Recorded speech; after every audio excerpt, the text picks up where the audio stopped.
हम किससे मांगने नहीं आए जाके, हमारी मम्मी अकेली है, मैं कब तक अपनी मम्मी को काम करने दे दूं? यूके SSSC से जुड़े पेपर लीक के मामले ने उत्तराखंड में तूफान मचाया हुआ है।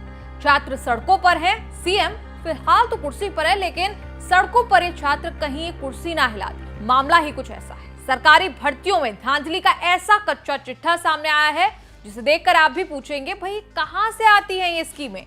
यूके SSSC से जुड़े इस पेपर को खरीदने के चक्कर में कुछ छात्रों ने तो अपनी जमीन तक बेच डाली, लेकिन उसके बाद भी पेपर नहीं निकाल पाए, पोपट हो गया।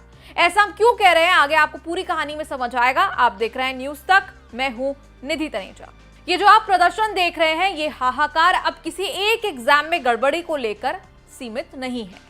ये उत्तराखंड में एक तरह का आंदोलन बन गया है, जिसमें पिछले कई सालों की सरकारी भर्तियों में छात्र गड़बड़ियों का आरोप लगा रहे हैं। अब वो वन दारोगा की भर्ती परीक्षा का घपला हो, या सरकारी भर्तियों की नियुक्ति में देरी का मसला हो, या फिर यूके SSSC की ग्रुप सी भर्तियों में पेपर लीक का ताजा मामला हो, खासतौर पर वीडियो भर्ती से जुड़ा घोटाला यानी कि village development officer. UK SSSC यानी कि Uttarakhand subordinate services selection. UK SSSC पर ग्रुप बी, ग्रुप सी और ग्रुप डी लेवल के पदों पर भर्ती परीक्षाएं कराने की पूरी जिम्मेदारी दारोमदार होता है। 13 अलग विभागों में छात्रावास अधीक्षक, सहायक समीक्षा अधिकारी, सहायक चकबंदी अधिकारी, ग्राम विकास अधिकारी जैसे ग्रुप सी के 916 पदों को भरने के लिए यूके SSSC ने ग्रेजुएट लेवल की वैकेंसी निकाली। अब 2021 यानी कि पिछले साल 4 और 5 दिसंबर को ये परीक्षा कराई गई। भर्ती के लिए लगभग 2,50,000 कैंडिडेट्स ने अप्लाई किया। एग्जाम देने आए 1,60,000 कैंडिडेट्स। फिर इसका रिजल्ट अप्रैल 2022 में आया। इसके बाद डॉक्यूमेंट वेरिफिकेशन और आगे का जो प्रोसेस होता है वो शुरू हुआ, और इसी बीच भर्ती परीक्षा में गड़बड़ी के कई आरोप लगे। और आरोप किस किस पर लगे सोचिए। लखनऊ की एक प्रिंटिंग प्रेस के एक डेटा एंट्री ऑपरेटर पर टेलीग्राम से पेपर लीक करने का आरोप लगा। इस शख्स की जिम्मेदारी थी कि पेपर छपने के बाद उसे सील कर दे, लेकिन उसने तो टेलीग्राम पर ही पेपर को लीक कर दिया। कहा गया कि ऐसा करने के लिए उसे 36 लाख रुपए मिले थे। और बता दें कि ये प्रिंटिंग प्रेस कोई नया नहीं है। इस प्रिंटिंग प्रेस को तो 2015 से यूके SSSC का पेपर प्रिंट करने का काम दिया गया था। इससे पहले भी इस प्रिंटिंग प्रेस पर कई एग्जाम में गड़बड़ी करने के आरोप लगे हैं, लेकिन सरकार ने इस प्रिंटिंग प्रेस को कभी नहीं बदला। अब आलम यह है कि इस शख्स समेत 30 से ज्यादा लोगों की गिरफ्तारी पेपर लीक के पूरे मामले में अब तक हो चुकी है। लेकिन अब ये सोचिए कि पेपर लीक अगर हुआ है, यानी जाहिर तौर पर कुछ छात्रों तक ये क्वेश्चन पेपर्स एग्जाम होने से पहले ही पहुंच गए थे।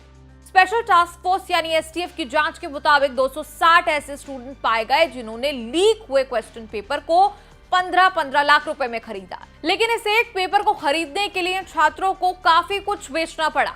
किसी ने अपनी अच्छी खासी जमीन सिर्फ इसलिए बेच दी ताकि वो प्रश्न पत्र एग्जाम के पहले पा सके। किसी ने अपने ऊपर भारी कर्जा ले लिया, लोन ले लिया, तो किसी ने अपनी जमा पूंजी, अपनी संपत्ति बेचकर 15 लाख का इंतजाम किया। सब कुछ एक प्रश्न पत्र खरीदने के लिए। प्रश्न पत्र तो खरीद लिया, लेकिन ईमान बिक गया। और सोचिए ऐसे 260 स्टूडेंट जिन्होंने पेपर खरीदा, इनमें से 220 स्टूडेंट ही थे जिन्होंने एग्जाम क्लियर किया। मतलब 40 स्टूडेंट ऐसे थे जिन्होंने एग्जाम पेपर तो खरीदा, लेकिन क्वेश्चन पेपर परीक्षा से पहले हाथ में आने के बाद भी एग्जाम वो क्लियर नहीं कर पाए। वो इसीलिए क्योंकि प्रश्न पत्र मिला परीक्षा की एक रात पहले।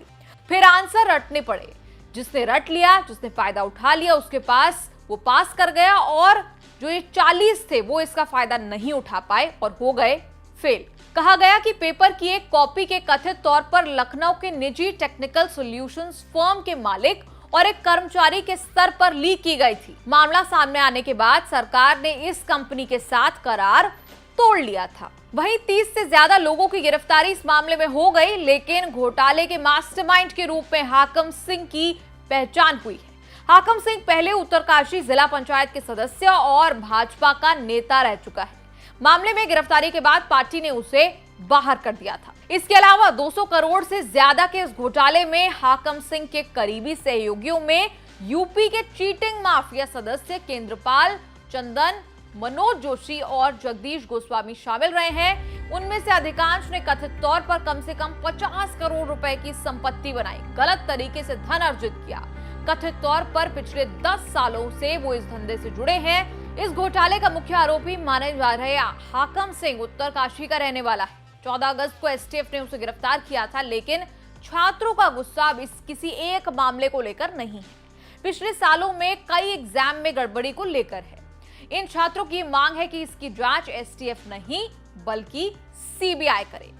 अब इस पर आपकी क्या है राय, कमेंट्स में लिखकर जरूर बताइएगा और देखते रहिए न्यूज़ तक।